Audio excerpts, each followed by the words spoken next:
that. We gotta change up that tarp soft photo on the intro. If anybody wants to know how important Dakota Joshua is to the Vancouver Canucks, that was the game. Okay, so condiments. This is everything. Everything. So we run the gamut completely, right? I'm talking about sriracha on the bottle. Sriracha? Sriracha. It's that silent R that screws me up. Is it a silent R? I don't know, like who's tall? Who's tall? Chris Pronger, wasn't he tall? Chris Pronger was tall, yeah. Welcome to the PP1 podcast. Are you kidding me? That's what?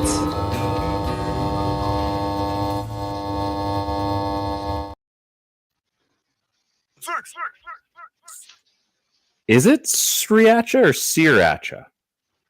I don't even know if we solved that. I don't know.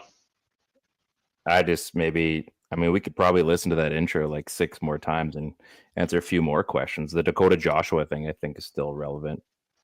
I think that's still... Yeah, I think they're missing the good version of Dakota Joshua still, for sure. Yeah. Welcome to the PP1 podcast. We're on the Area 51 Sports Network. I don't think they have any other kind of network. Just sports. That's all that matters. Sportsing. No one cares about it. Exactly, sportsing. No one cares about anything else. I am Ryan. I'm here with the realist, Ted Wong III. You may know him from such episodes as last week, or the week before even, or what a person on Twitter incorrectly got wrong. Apparently our Twitter feed only has 80 followers. So this was from the game 2 days ago, so against Finland. Jeff Patterson, I'm okay if they find someone that actually knows the Canadian anthem if Canada gets to Thursday's final. We all saw the anthem. I think it was, or maybe it was Saturday. No, it was on Monday. It was awful. I didn't see it. It was just like awful.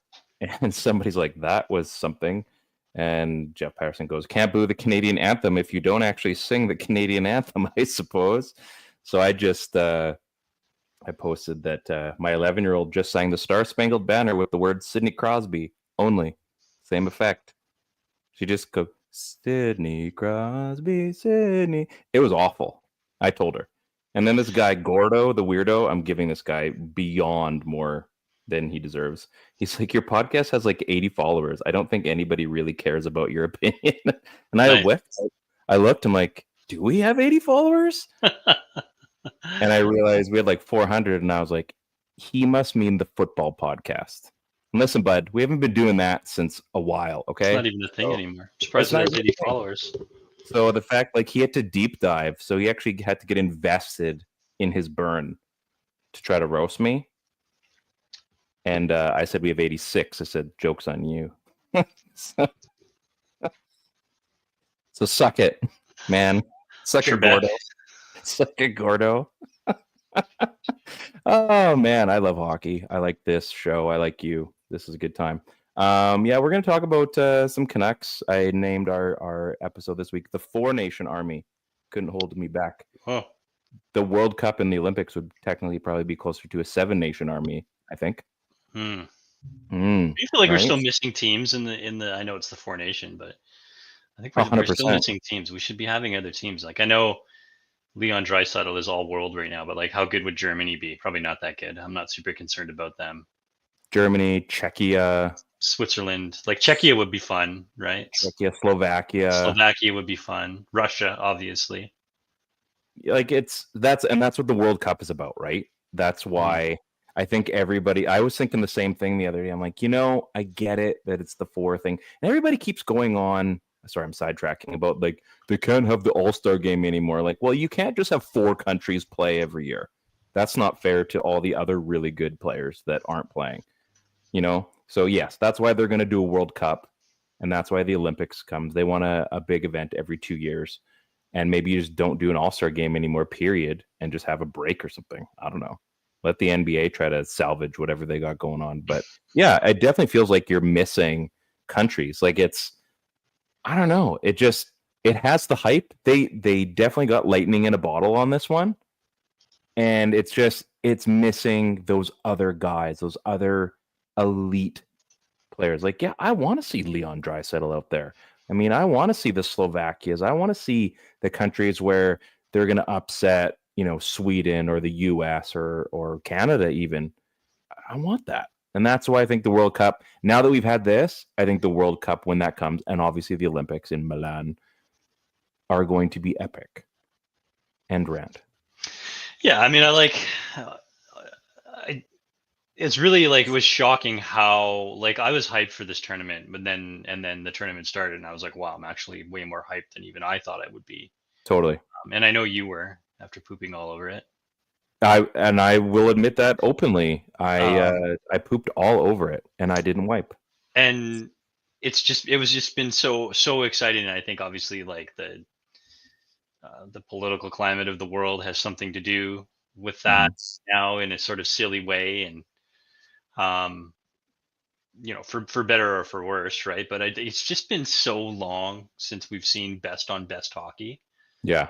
And I was talking to my wife about this the other night. We were watching the Canada-US game, which was just phenomenal. But it was great.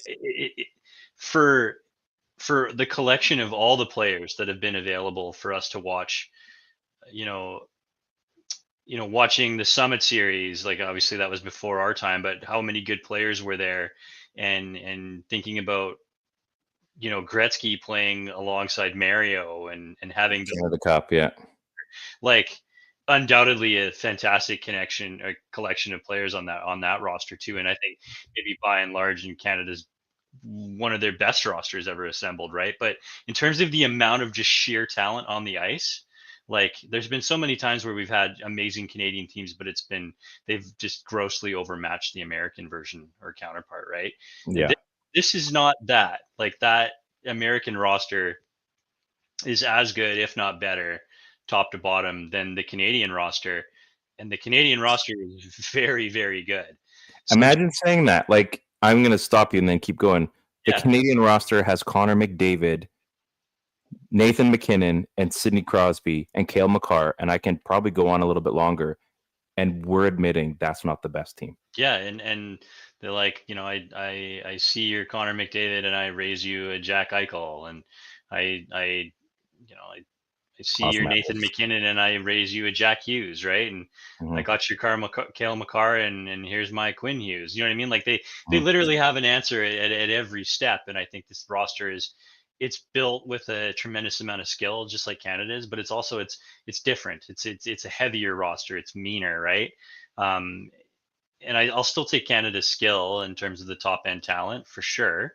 But they have the goaltending too, and it's just like, if they're going to win this game, it's going to be the absolute pinnacle of two teams and the collection of talent and how well they're coached and how well the fine details and the small portions of all the games are being played, that like this is the absolute pinnacle of hockey right now in the world, I think, that we've ever seen. And I can't think of a roster, two rosters that played each other that had more skill and were better coached. Like, what a chess match that game was. You're right. I mean, and we talked about this the other day. That game on last Saturday was so epic. Talking about it. Like, for so many reasons. And yeah, Canada lost, and that part sucks. No one likes it when your country loses a game like that. But I mean, it took 5 seconds of actual game clock to calm the game down. By 5 seconds, there was already 3 fights. There wasn't even a shot. Like, it was, the whole building was rocking, and we hadn't even seen a shot on goal yet. We hadn't even seen a face-off, and it already set the tone. Then the game got pretty crazy in that first, like, a lot of energy, and then something we saw, like, Canada was losing that game. Like, the US just choked them out for basically 2.5 periods defensively. Like, our buddy Steve was saying, like, they were playing the wild trap basically, but they suffocated them right in the middle of the ice, and they made it look so difficult to even get a shot on net. And again, we're talking about, I mean, if we're going to just rank people, obviously Connor McDavid is going to be the best player on the planet until he's not. We have Nathan McKinnon, who I waxed poetic about last time. just absolutely insanely fast. Just his skill just is like 1 to 1,000,000 instantly. We've still got Sidney Crosby, who that made the sickest pass to McKinnon in the first game. Like, there's so much talent there, and they're not the best team on the ice. And you look at what USA is doing, and like, you're a little jealous. You're thinking like, man, they finally built up their country again as a hockey nation, where like we're jealous of what they have, and not the other way around. It was, and it's not even over yet. I can't wait to see what happens. Tomorrow's going to be epic in the final. But like the game itself was just such a chess match, and not even just that game. Like, all the games have been like that.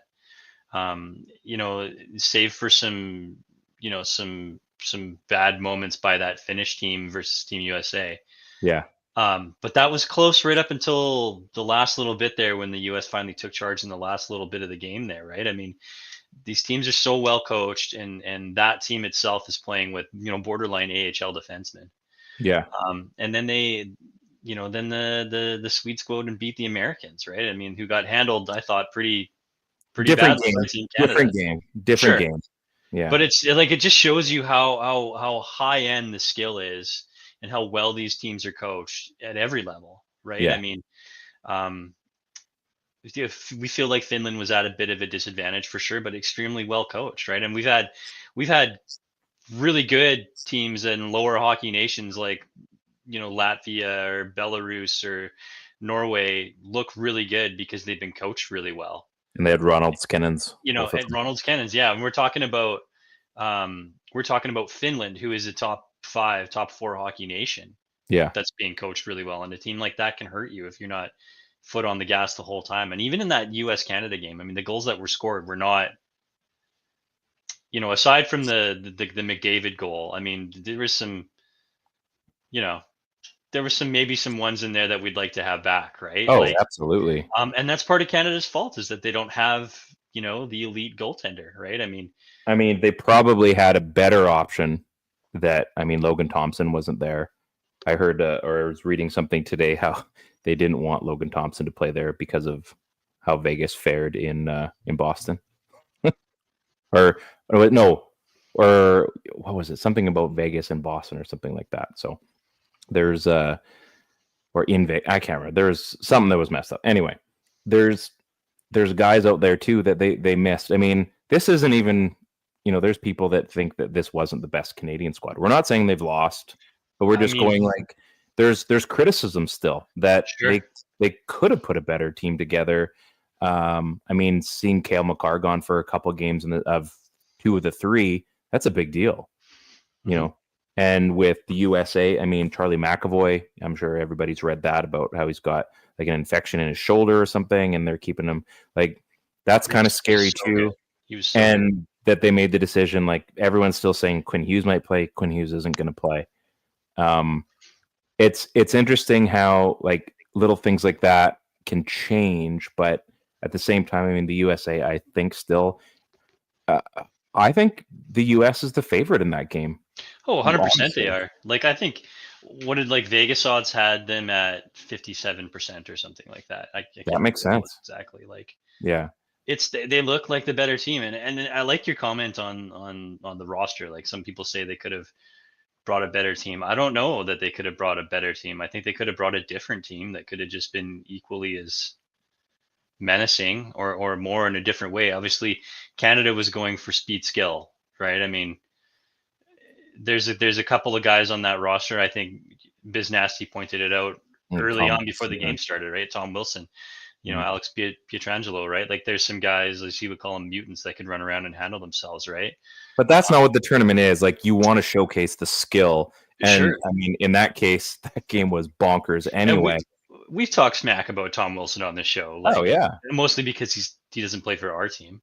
Yeah. But man, like, I wouldn't want a player like that. And the guy has details in his game that put him at a high level, right? Like, I think for sure he could have held himself in watching that game. And then we think about guys like, it was maybe a crime to have Brock Besser on this roster, or not on this roster, right? Now I'm looking at their squad. I'm like, where does Brock fit in? Where does he fit? Yeah. Is he a fourth liner? They took the right squad, right? I mean, if Brock's not sitting in your top 6 on that roster, then where is he? Because he's not going to be playing in a checking role.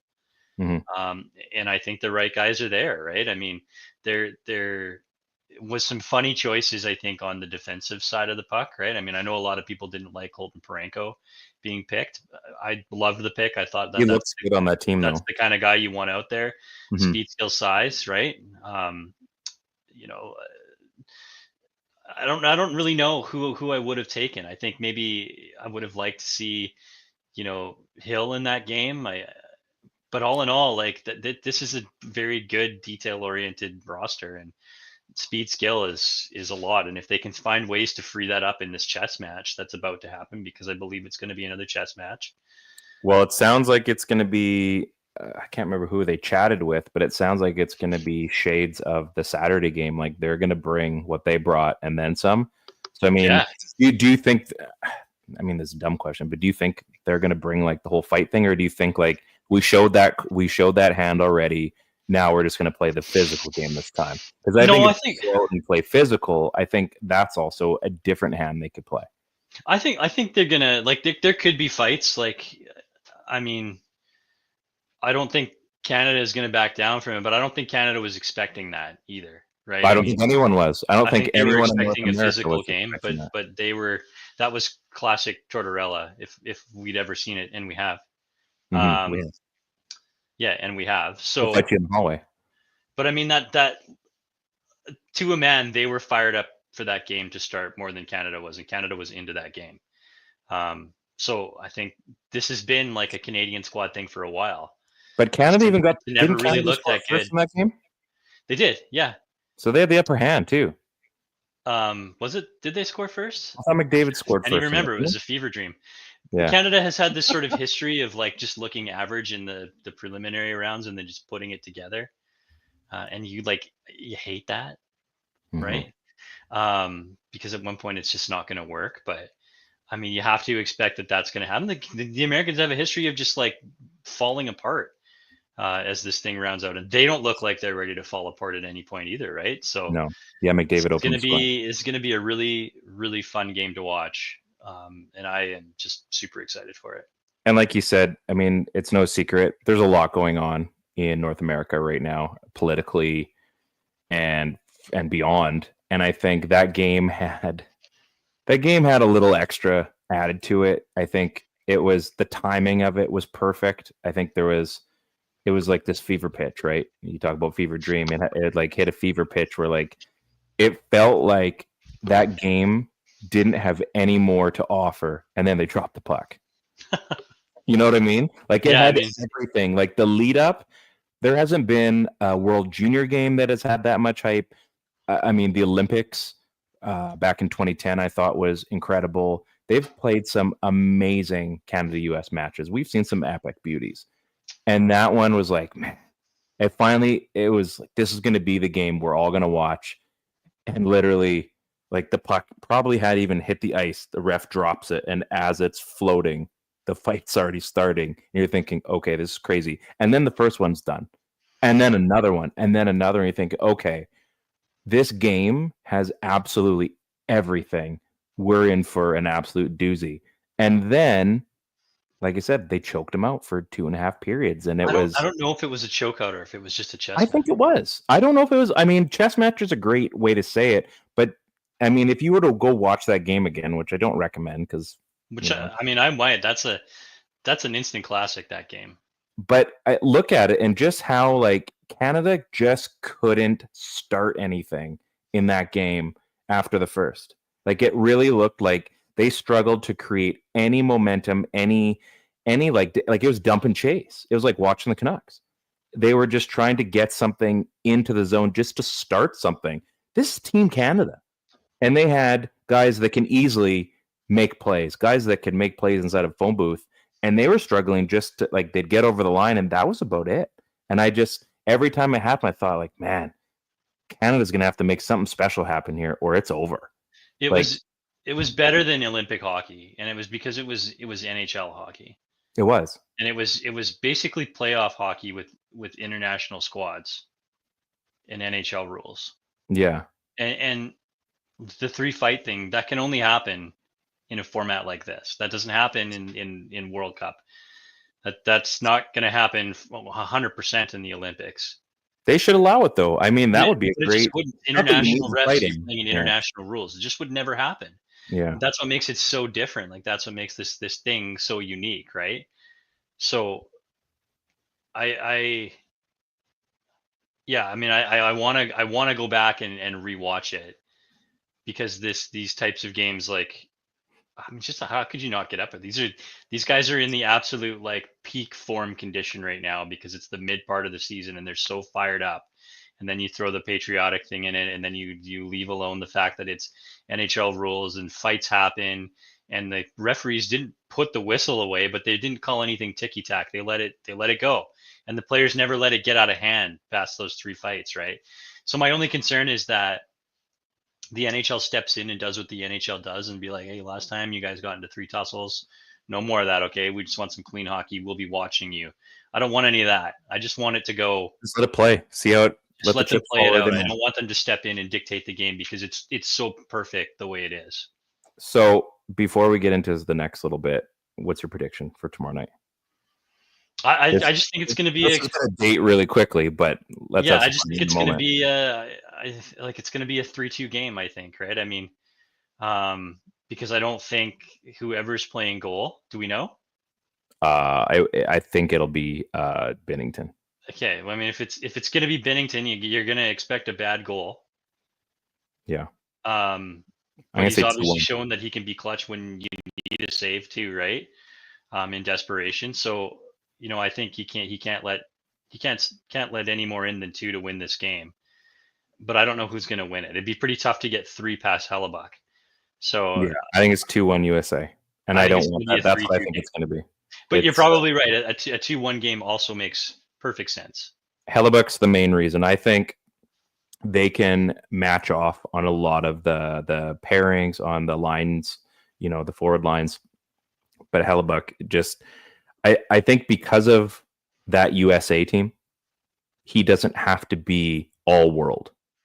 If it was the Winnipeg Jets, he's going to be relied on more. But because he has such a good squad ahead of him, those opportunities for him to have to stand like at that elite level, I don't think are going to be as opportune as if it was just a regular, if it was a regular NHL game. I think there's just so much talent, and like they're going to come out, and it's in Boston, so I mean USA is going to have the upper hand. I think in that one, it's going to be up to Canada to upset the apple cart, and I mean they like that. Like, make no mistake about that. Going in as underdogs and gonna get booed, like they love that shit, just like the Americans do. It'd be sweet, and I mean, it felt so good the last time. If it went to overtime, if this was solved in overtime, and then at that point, the heartbreak or the jubilation, somebody's gonna enjoy. Like, it's gonna mean a lot if it's an overtime game. Could you imagine a guy like Marchand scoring a game-winning goal in his own barn? Okay, there you go. Like, done. I mean, that could be huge. The difference between Binnington and Hellebuck is that if Binnington sees the shot, he will stop the shot. He just doesn't get beat cleanly. And currently Binnington does. So Canada's going to have to buckle down and not let that stuff get to the net. Binnington's going to have to make a couple of those saves that he doesn't normally make. And we'll see how it goes. Marchand for the PWG. Oh, the one time we're actually rooting for Brad Marchand to end it for us. He's so funny though, right? He's such a pain in the ass, but he's just like a funny guy. His off ice stuff is just so good. Yeah. So there's been the talk of Quinn Hughes after the McAvoy injury and how there'd still need to be an injury for McAvoy or for Quinn Hughes to play. And it was back and forth, back and forth, back and forth. That's finally ended. I think the right choices have been made that Quinn Hughes is just staying back and hanging back. It was a fun little conversation for 2 days, but I think everybody kind of knew, maybe not. I mean, it did kind of have that feeling like, of course, when the chips are down, they're going to find a way for like the flu to catch up with whoever. And I was under the impression that he didn't get cleared to play. I think, that's what it came down to, but that didn't. Medically cleared to play. Yeah, that's what kind of happened, I think, today or like end of yesterday. Which, who medically clears him? That's Vancouver that has to medically clear him, right? I would think it'd have to be Vancouver. So wasn't that gonna? I mean, he was gonna fly to Boston. So is that not gonna piss a man off? Probably. Yeah, I don't know. What a shame. Like I still would have rather seen Quinn in this game, right? I mean, yeah, the best it's defenseman in the planet right now. Smart thing though. Keep him hang back. Keep him as a Canuck. Let him rehab. Like his career is a lot more important than this one game. He's going to get the opportunity in the Olympics. That in the memory bank, so that when he's thinking about resigning his contract, you can remember that time they didn't let him go to Four Nations. Well, yeah, except next year is the Olympics, and he's going to be allowed to go to that one. The stakes are slightly higher for the Olympics, I would think. Man, I can't wait till the stakes are slightly higher. Imagine a team like that where they're not allowed to just manhandle you because it's the Olympics and he can just skate free. Oh, he already does that. That's scary. That's so scary. Speaking of scary, this was news this week. Not that anybody cares, but maybe you're a little bit scared about this. Have you heard about this asteroid that is not going to slam into the Earth in 2032? It went from like 1.7 to like 2.1, and now it's a 3.1% chance in 2032 that this asteroid is going to hurtle towards Earth, and it's going to miss us. 3.1%. Freaky deaky. I mean, it's pretty crazy. What is more unlikely to happen than our planet getting caved in? Canucks winning a Stanley Cup. I don't want to say it. I don't want to say it. Canucks winning a Stanley Cup. It sucks because it's true. I mean, geez, man.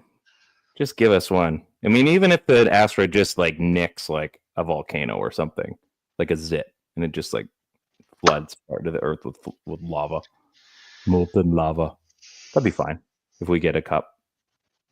What's a few 100,000 people? Probably a few million, but freaky deaky. I mean, the bubonic plague, it killed a bunch of people, so this can't be that bad, right? Never mind. You saw Drew O'Connor sign for 2.5. Yeah, that's fun. Yeah.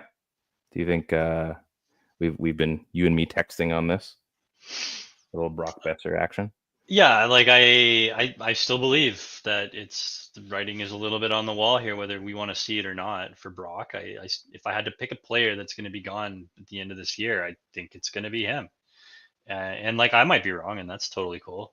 I don't think it would suck if it shakes out that way. Yeah, I mean, I'm not stepping out on a ledge here, saying that Brock looks like he could be on the outs here, but like they're making moves. Here's a guy that they specifically went out and got and acquired via trade, and then they went out and signed Pettersson after only a few days, and then it's only been a few weeks now, and they've already locked up the second player in that deal, and Drew O'Connor, and he profiles as a big, fast skating winger. Strangely enough, kind of like the one we traded away. But he plays I think he plays a role that this team didn't really have up front, with Dakota being out for the majority of this year, right? He doesn't do everything that Dakota does, but he does some stuff in the forechecking department and physicality. Yeah. Just by virtue of being 6'4" and skating really well, right? Right. Mm-hmm. Like in a playoff series, you're going to want a guy like, could you imagine a line with him and Joshua on it? I could, because we've kind of had those before, and they work out really well. And they're centered by a really industrious third line center, be that like a Puis Suter or Teddy Bluger. And a lot of guys talk about, hey, well, I don't know if, Suter can't be your third line center. He doesn't have the size, right? I mean, he's got the defensive profile. Does he have to have the size if you got a couple of big bookends like that playing on either side of you? That could be a really nasty line, and I think they've shown that they can be. And who knows, what happens, but it doesn't look great that a bunch of money that was previously earmarked for a former first round draft pick is essentially not there for him right now. And they've been really cooked to make up choices. And I'll sort of leave that back to where I said it was the week prior, that if there was a deal to be made, it might have already been done. So here's my question. Is there one more signing that, do you think that if they added one more signing to this existing roster, do you think that is the final one, or do you think that matters? If there is another one, you're already happy, or not happy, you're already decided based on what they've done?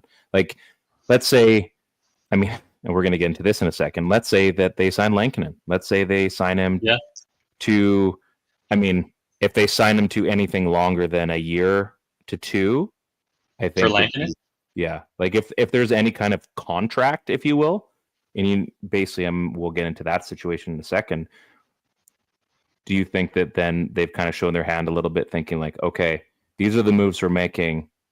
If you're Brock's agent, you're like, yeah, it looks like I'm not coming back. Like, do you think there's as of right now, like they'd have to free up space for him to come back. Yeah. If they go and make a move like signing Kevin Lankinen, I think at this point, don't you have to sign Lankinen? I think you have to, absolutely. Because if you're not signing Lankinen, what's your backup plan?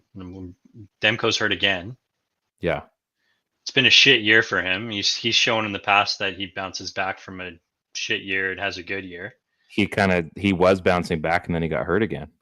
Yeah, I mean when he's right, he's all world, right? But at this point, you can't trust him to be the sole guy, right? Mm-hmm.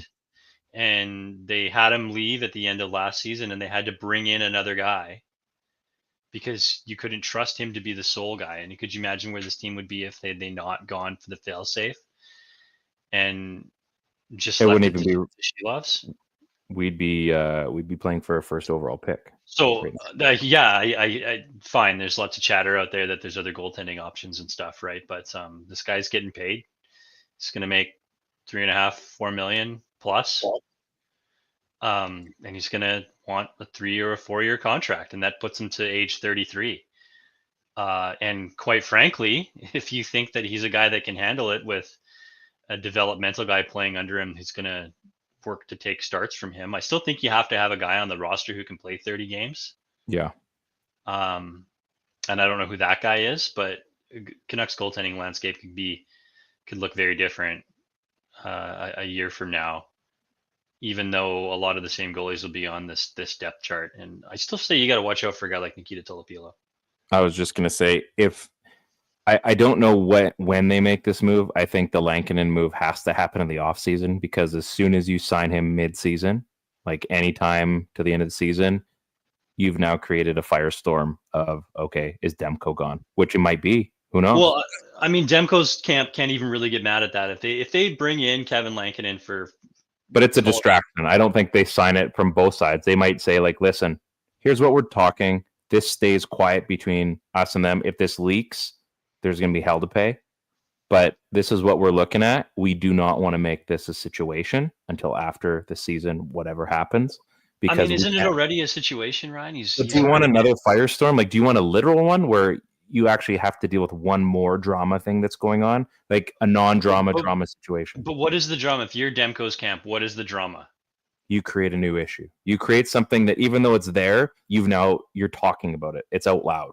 But it's already out loud. He's not even playing for us right now. He's not even playing for Vancouver. I think it just tips the Canucks hat, though. And it sucks. Like, it's agonizing watching him being that. But you can't, like, you have to have a solution there if it's not him. And if there's a level of durability, say he's Hellebuck for the remainder of last year and this year, and he continues to do what he did up until the point that he tore whatever the heck that was. Yep. Populatius or something like that. Yeah, onomatopoeia. Yeah. Yeah, that one. Then there's no issue. Lankinen's probably not on this team next year. And now you've given another year of development to Shilovs or to Lopilo, who's not going to threaten his mantle, his throne, right? Yeah. And it's not about him being on this roster. He's like, I'm on this roster and I don't even know where I am at the moment. I don't think they would have signed. Of course, you need to go sign a backup for me to play. I don't think they would have signed Lankinen if that was the case, because Demko would have been healthy. 100%. You wouldn't have seen Shilovs at all. Shilovs would have been your default backup option. Lankinen would be, who knows where he'd be. San Jose? This is only a conversation because of the state that Demko's in currently. It's not we're trying to start a firestorm thing. It's already a firestorm. Just by virtue of him being hurt 3 times in one season, it's a firestorm. Yeah. You can't trust him to play 50 games next year. You can't trust him to play 30 games next year. I was going to say even 40. Yeah. You don't know, right? Like, you think you're going to see him next year. You don't know what he's going to be. Yeah. And at this point, he's not the starter right now until. I mean, he's got to have a runway. He's got to have like a year of just solid, no injuries, getting And through it. and he had that last year until the playoffs. Really? Yeah. This becomes an issue after Kevin Lankinen is on the roster and Thatcher Demko comes back and he starts stringing starts together, putting up good Thatcher Demko numbers, and Kevin Lankinen is doing what he's doing right now. Then it's an issue. Okay. Until then, it's not. I really feel like that because I don't think that he's got a leg to stand on, like literally, unfortunately. Is it his leg? I'm not even sure. Maybe it's his. Well, they said not his knee, but it could be hip or who knows. Like it's so shitty right now. What he's going through, but you can't. Oh, it's awful. Like we're talking about it because this is how podcasts work. But it sucks. Like this is the guy we've wanted to champion. He was the guy. Like imagine thinking that there was a guy that maybe could outperform Roberto Luongo at some point. Like he had that kind of talent. And there's been, like he did. And we've seen Bubble Demko, which was awesome. We'll never forget. And we had last year up until he got hurt. And then, basically when Faber's podcast got popular, when he had Botchford on there and, getting Demko to get called up because he was just all world in the AHL.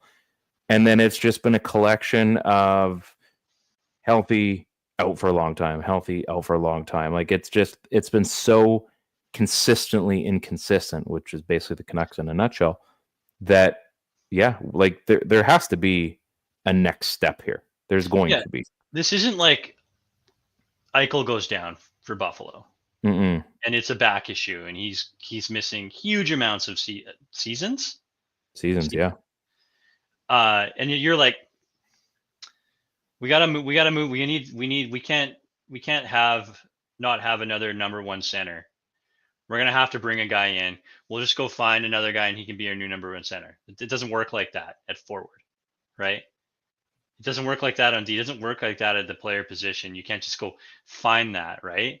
Yeah. But as a goaltender, as a number one guy, you're not going to be able to replace Thatcher Demko. But if you can find a very good working option, and like make no mistake, Kevin Lankinen was found money. There's all these signs pointing to him being a very good goaltender, but he was signed so late in free agency that it was a coup that he ended up on this roster. And then you sign him and you bring in your replacement for your goaltender because that's one of the few positions that you can replace and still have success with. Mm-hmm. And the former starter quarterback doesn't show signs of staying consistently healthy. Yeah. You have to keep that guy on your roster. You're doing your team a disservice without doing it. You still own his contract for another year after this year. Yeah, and there's nothing saying that he's not going to go earn another contract, but the guy needs to put. If he gets hurt again, throughout some point of the next season, like he can kiss that long-term contract at the high dollar value like away. So let me just throw this out quickly, and I'll let you keep running with this. Yeah, let's say he's done for the season. Let's say it's not week to week. He's done for the year. I'm not asking for this. I'm not hoping for this. But let's talk about it. He's done for the year. Now what? You ride with Kevin Lankinen the other way. At the trade deadline, you also go out and see if you can acquire yourself another goalie. Mm-hmm. And then heading into next year, you sign Kevin Lankinen. Yeah. And you see what you got with Demko's recovery, and you probably start the year next year, depending on what backup goalie you went and acquired at the trade deadline, or if it was just a rental and a 1-year deal thing. Then you go and you look at your current depth chart, and do you think any of these guys are ready for NHL minutes? Because I don't think Kevin Lankinen's good enough to play 55 He's got to be a tandem goalie. He's got to be a high-end tandem goalie. Yeah. Right? You almost need two of them. That's fine, right? Mm-hmm. But they're going to have to go find themselves a second goaltender, in addition to still having Thatcher Demko on the roster. And when that stuff starts to figure his stuff out, if it looks like he's going to be, ready by December or something like that, or ready by January, end of November. Yeah. Like then you can be like, okay, maybe we can do what we did last year, right? We'll ride with Lankinen. We'll start starting Shilovs and Tolopilo, right? And then we'll see where we're at and we'll revisit it as we go, right? But when it comes to the end of the season, when they have to look at re-signing Demko, he either walks or they get him at a bit of a bargain, which like might not be a bad thing. Just to keep him under the fold anyway. If we're being completely honest, right? I mean, his camp is going to ask for money, but he's not going to get paid what he probably was worth. No, his body unfortunately has cost him. Yeah, super shitty. Call it what it is, and it sucks. And everyone's going to see that. Like, listen, we know what you're capable of. We still want to give you this amount of money. You could absolutely get more elsewhere. We just like want to keep you. It's not even lowballing. It's like, man, we can't pay you that because the term is too long in terms of your consistency level with health. And the problem is in the NHL, somebody's going to do it. That's the problem, because there's still a bunch of people out there that are going to, a bunch of GMs and presidents out there that are going to think, oh, well, Vancouver's lost. Yeah, and unfortunately for him, it's in his favor, unfortunately. Yeah, and unfortunately for him too, right? I mean, the best thing that could probably happen to him is that he split starts almost evenly with a guy like Kevin Lankinen. It inflates. That's what his body probably needs, but he would never go for that. Yeah. It's man, I hate talking about this. Like it's hey Grant, it's not a discussion I like having, because he's kind of been the one thing that has gone well overall. You know what I mean? Like Demko has been, when he's played, I mean, again, aside from coming off an injury, we know exactly what we have in him if he's healthy, right? Like there was the 1 year that was like really bad. Yeah, but it finally got to the point, like even this year we were talking about it, and all of a sudden he started finding his game. We're like, oh, yeah, that's the Demko we remember. Like it's, what's there.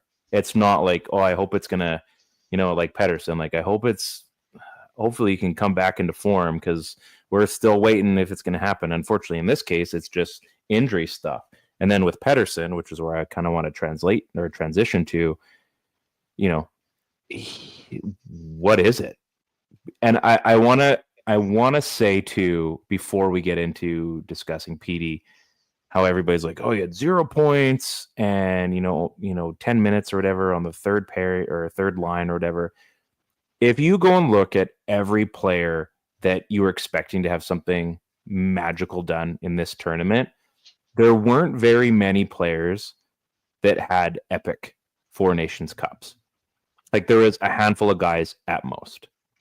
And that was, I mean, there's a lot of good talent on these four teams. And how many guys ultimately stood out and actually got points? Not a lot. Like, not a lot. So for PD to not have a great tournament, he wasn't necessarily the only one. So he just happens to be the one we're talking about. Like I was watching and I knew this was coming, and we all were watching to see what PD was going to be like. But I mean, it's not like you say, oh, he's the worst player in the tournament. Definitely not. He was one of a bunch of guys that maybe weren't what we would have wanted to be. But I mean, there's a lot of guys that haven't exactly been world burners either. So even on Team Canada, like this hasn't been the tournament where like, this is where so-and-so is going to show up. Like Mitch Marner is still a pretty good hockey player. So is Connor McDavid. So is, the Tkachuk brothers. So is Jack Eichel. Like there's a lot of players that have done what we've expected, but there's also a ton of players that haven't. So, I mean, this is probably not the best measuring stick to crap all over PD. I'd say as a season as a whole, in the last season and a half, it has been. But, let's not bloody him because he had a bad couple games in a tournament. Like, yeah, I don't think that he played up to that. I don't know how much longer we can say this. I don't know how much. I don't think he played up to like PD level. No, definitely not. Not at all. In fact, I think he was like pretty bad. He wasn't good. Like he didn't look good at all. He looked slow. Like since when does PD have foot speed issues? In the overtime game, like he was out there once, I think. Like his hands looked good, but like man, his country, who who needed him to produce. Like, was And he only was a playing in like non-factor. 11 minutes a game, 10, 11 minutes a game. In an important game, in a game that they needed him to function. And doesn't that sound a lot like Vancouver almost hiding him in the playoffs last year when they needed him to play? Yeah. And me saying like didn't look like Petey, like, oh man, like it's been like 80 plus games. That's a full season. He's been bad for a full season. Yeah. As in the last half of this season and the first half of this season. Yeah. Like, I mean, the longer you go living in that sort of level or cycle, like, isn't it the harder it becomes to get out of Mhm. that cycle now, right? And at some point, people are going to be like, that's the guy that he is, right? Not what he was. Yeah, the contract doesn't look good either, right? I mean, yeah, it's an albatross for sure, but I mean, when your camp is saying stuff like, we're going to wait till the end of the season and see what it looks like, and I don't want to talk about it during the season, you know, at a point in time when he's having an all-time season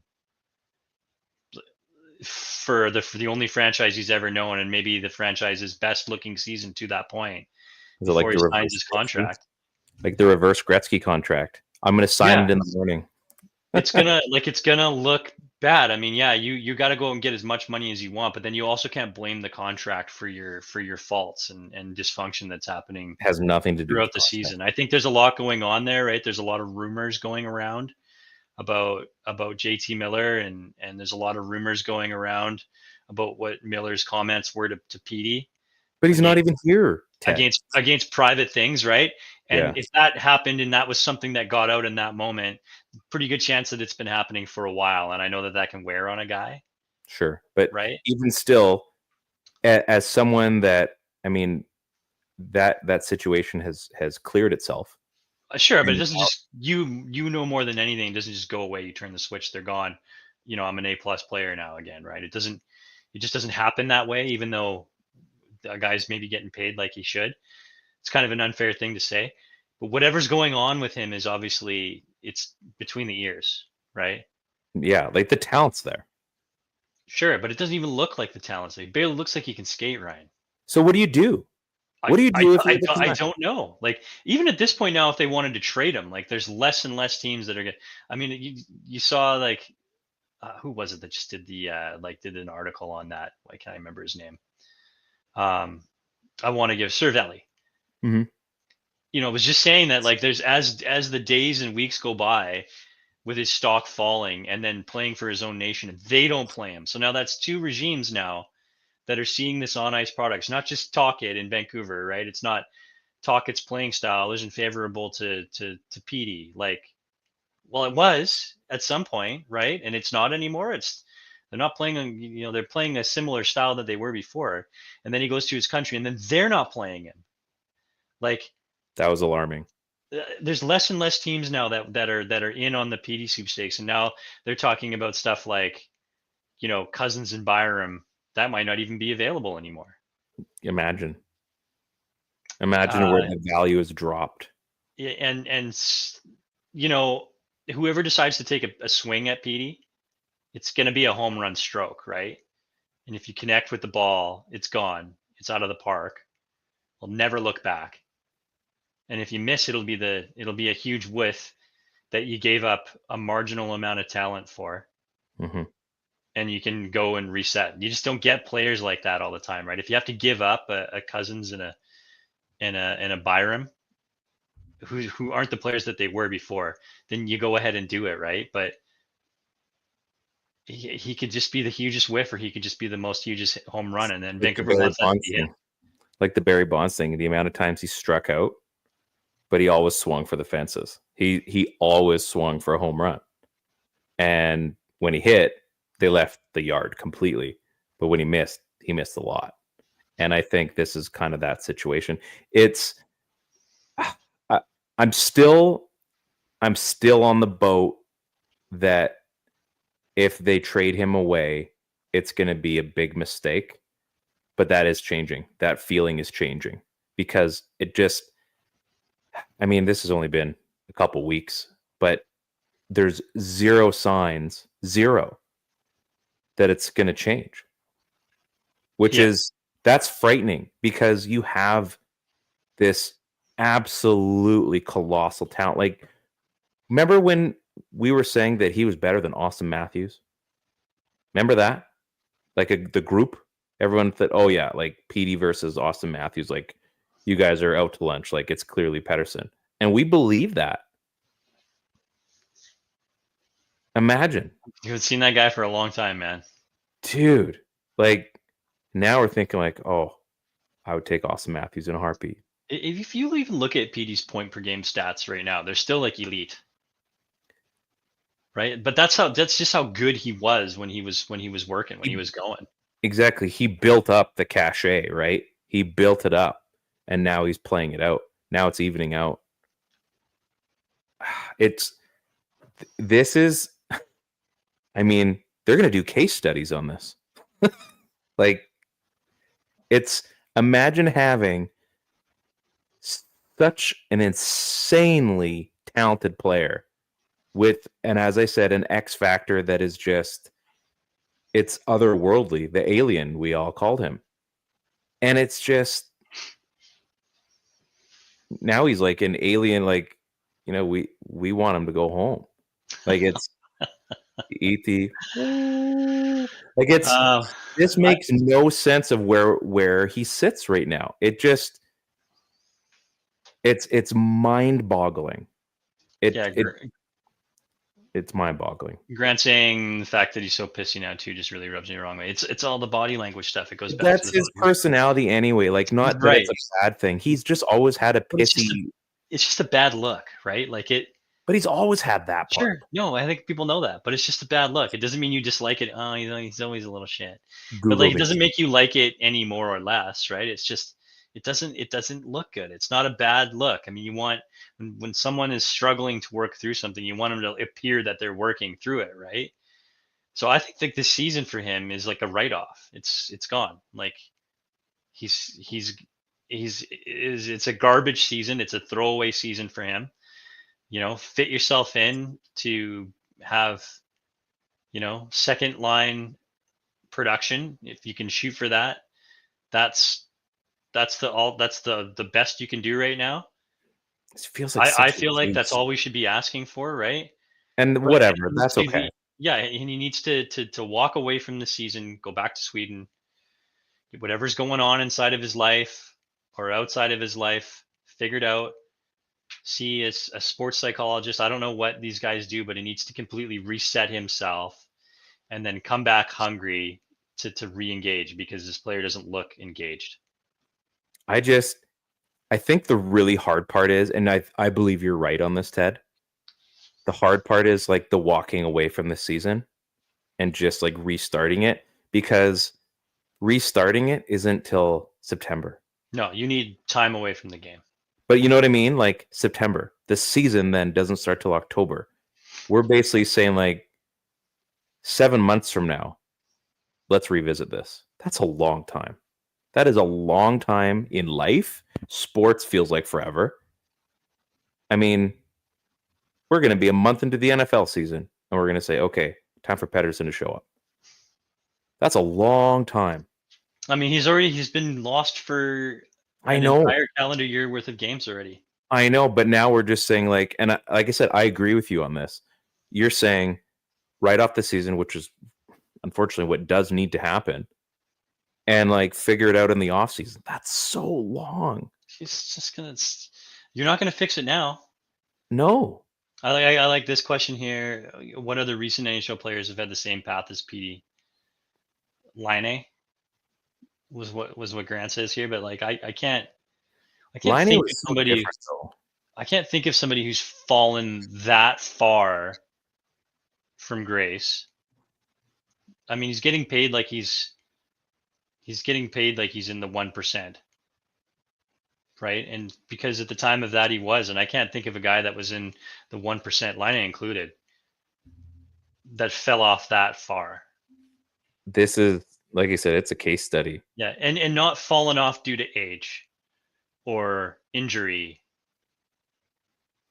this is just like fell off, like crater. Like, where did he go? Like, so to finish out this season, what does Pettersson still bring to this team currently? He's a functioning center that can help out on the power play and distribute the puck. Man, saying that out loud is not fun.